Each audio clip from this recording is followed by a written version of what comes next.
Et je suis inclinée parce que le sujet de ma présentation sera, ou plutôt seront, les plans inclinés. Je me redresse. J'ai reçu une question. On veut savoir quels sont les bénéfices de l'utilisation des plans inclinés, notamment en classe, quand les enfants ont des difficultés d'écriture, parce que c'est pour ça qu'on pourrait penser à cette adaptation-là. Comme difficulté d'écriture, j'ai nommé écriture trop lente, écriture trop illisible, écriture trop inconfortable, donc l'élève se fatigue trop vite ou a de la douleur, peu importe. Alors, lorsqu'on pense adaptation, on pense d'abord ergonomie, on ajuste la chaise, on ajuste la hauteur de la table, du bureau, mais on peut aussi ajuster l'angle de la surface de travail avec un plan incliné, en fait, qui fait un peu ce que faisaient les anciens pupitres quand on était jeune, qui était d'emblée incliné. Parce que oui, ça peut aider, mais explorons un petit peu comment ça peut aider. Et d'abord, qu'est-ce que c'est un plan incliné? Si c'est quelque chose qui n'est pas familier, moi, j'en ai pas de plan incliné commercial. Alors, je vous montre ici ce que j'ai dans un catalogue. Alors, un petit équipement qui permet de créer un angle sur la surface de travail et il y a une petite attache ici qui permet de retenir la feuille. Mais notamment, lorsqu'on utilise un plan incliné, on peut stabiliser la feuille autrement aussi, peut-être avec un petit tissu anti-dérapant. Donc, dans les plans inclinés commerciaux, il y a différentes hauteurs et on en reparle. D'accord? Alors, quels sont les bénéfices? Le bénéfice le plus important et souvent celui que l'on recherche est l'extension du poignet. Alors, oui, l'extension du poignet fait partie de la dynamique, dans le fond, d'avoir une prise du crayon efficace. Pourquoi? Entre autres, parce que l'extension du poignet est ce qui va donner le plus de liberté au pouce pour faire son travail d'opposition dans une prise très digitale, dynamique, donc qui permet de bouger les doigts. Parlons science un petit peu. Il y a quelque chose dans la musculo-squelettique de la main qui s'appelle l'effet Thénaudez. Alors, qu'est-ce que c'est? C'est que c'est l'effet que les tendons de la main, des doigts, ont une certaine longueur et que le poignet, qu'il soit dans une position ou une autre, va permettre d'aller chercher le maximum d'amplitude du tendon ou le minimum d'amplitude du tendon. Alors, moi, si j'ai la main en flexion comme ça, ben, ça promouvoit que mes doigts soient en extension naturellement. Alors, si vous écoutez ceci, bien évidemment, essayez de faire ce petit exercice-là d'opposition séquentielle des doigts. Donc, pouce, index, majeur, annulaire, auriculaire. Et vous allez sentir que ça tire dans votre main, OK? Et dans le fond, c'est le tendon qui est étiré à son maximum.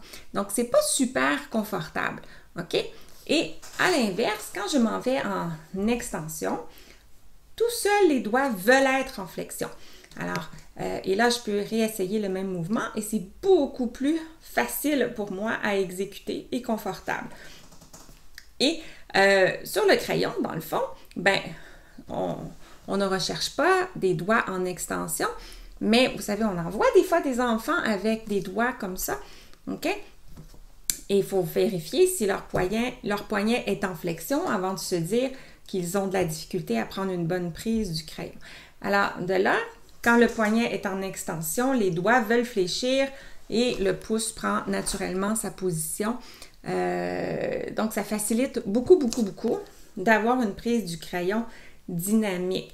Alors, à cet effet-là, le plan incliné va faciliter l'extension du poignet et juste pour terminer sur la prise du crayon, on veut qu'elle soit dynamique et un pouce investi, impliqué, parce que c'est ça qui va donner beaucoup plus de capacité à la main d'automatiser son mouvement d'écriture et de gagner de la vitesse et de l'efficacité sans devoir trop réfléchir à tout ça.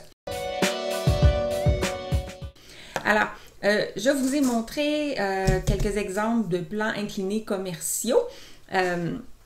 qui peuvent être intéressants, c'est sûr, mais parfois on veut juste commencer par peut-être essayer la stratégie pour voir si ça aide. Et une bonne façon de faire cela, c'est avec un cartable, un classeur. Alors, et c'est vraiment le fun parce que ça nous permet d'essayer différents grosseurs, donc différents angles. Alors, je vais prendre le gros pour la démonstration, donc je le mets devant moi et le fait qu'il soit incliné va permettre plus facilement d'incliner mon poignet. Alors là, dans les plans inclinés commerciaux, il y a la petite clip pour tenir la feuille. Dans les plans inclinés maison faits avec un cartable ou un classeur, donc juste un élastique de même qui permet de tenir facilement la feuille. Mais de toute manière, c'est correct aussi de ne pas avoir d'élastique ou de façon de tenir la feuille artificiellement. L'enfant devrait être capable de tenir sa feuille de lui-même avec sa main non dominante, mais certains enfants qui ont déjà beaucoup de défis à gérer sur le plan moteur, on ne veut pas nécessairement rajouter le défi de tenir la feuille si on pense que ça les aide là, de retirer au moins ce défi-là. Alors, c'est pas plus compliqué que ça. L'idée, c'est d'essayer, de demander à l'enfant s'il est confortable. Et ce que j'aime bien, c'est que le plan incliné favorise l'extension du poignet, promouvoit aussi que le coude reste près du corps, ce qui me donne plus de contrôle. Et un petit bénéfice marginal qui n'est pas en lien avec l'écriture, au niveau de la lecture aussi, ça rapproche un peu la feuille des yeux. De même, si l'enfant veut se reculer un petit peu pour lire, ça donne un bel angle de lecture et ça rend la lecture plus confortable. Ou la copie au tableau. Si moi, je dois copier et j'ai la tête très très penchée et relever la tête comme ça pour copier, bien, d'avoir le plan incliné, ça limite un petit peu moins le mouvement que je dois faire. Et ça peut m'aider, ça peut faciliter aussi. Fait que c'est un petit bénéfice marginal. Et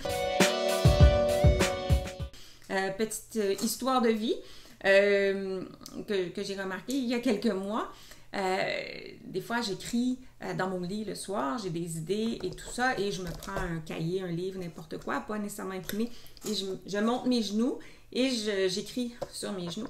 Et j'ai réalisé que mon écriture tend à être plus belle de cette façon-là et plus à l'aise. Donc, puis je pense que c'est vraiment à cause de l'inclinaison de mon avant-bras et de l'angle d'écriture qui facilite, dans le fond, tout ça.